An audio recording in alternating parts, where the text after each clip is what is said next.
বিশ্ব ধপাত বিৰোধী দিৱস আচলতে পাতিবৰ কাৰণে বৰ্তমান সময়ত এক জটিল সন্দিক্ষণৰ মাজত কৰিবলগীয়া হ'ল। আমি জানো যে এই অনুষ্ঠানৰ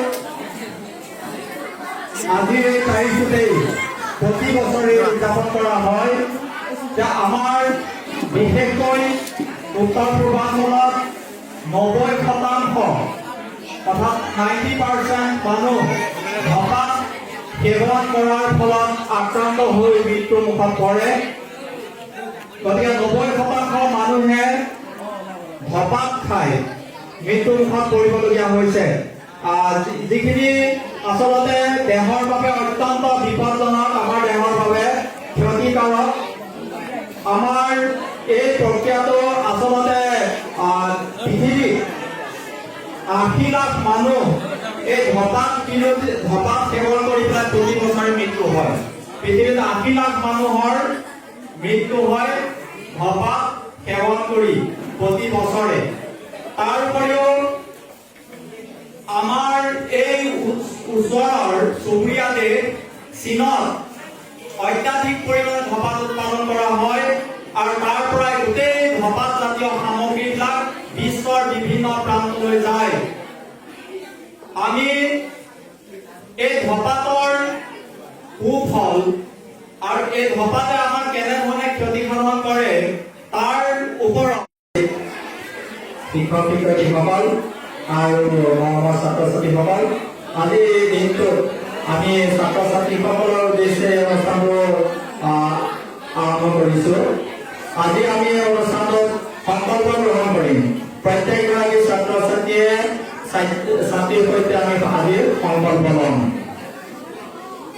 সকলো থিয় হোৱা, আমি যে সংকল্প লওঁ, আমি সংকল্প গ্ৰহণ কৰিম। মই পাঠ কৰিম। আৰম্ভ কৰিছোঁ। আজি আমি বিশ্ব ধপাত বিৰোধী দিৱসৰ দ্বাৰা সংকল্প গ্ৰহণ কৰোঁ যে গোলাঘাটৰ ঘিলাধাৰী উচ্চতৰ মাধ্যমিক বিদ্যালয়ত বিশ্ব ধপাত বিৰোধী দিৱস পালন।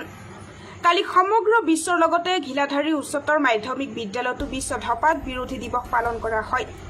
কৃতি শিক্ষক দেৱজিৎ বৰাই ধৰা অনুষ্ঠানত শিক্ষকজনে ধপাতজাতীয় দ্ৰব্য সেৱনৰ বাবেই উত্তৰ পূৰ্বাঞ্চলৰ 90% লোক কেঞ্চাৰ ৰোগত আক্ৰান্ত হোৱাৰ লগতে এই ধপাতজাতীয় দ্ৰব্য সেৱনৰ ফলত 80 লাখ মানুহ আক্ৰান্ত হৈছে, যাৰ ফলত 1987 চনৰ পৰা বিশ্ব স্বাস্থ্য সংস্থাই এক সতৰ্কবাণী জাৰি কৰি জনসাধাৰণক সাৱধান হ'বলৈ কোৱা বুলি উল্লেখ কৰে।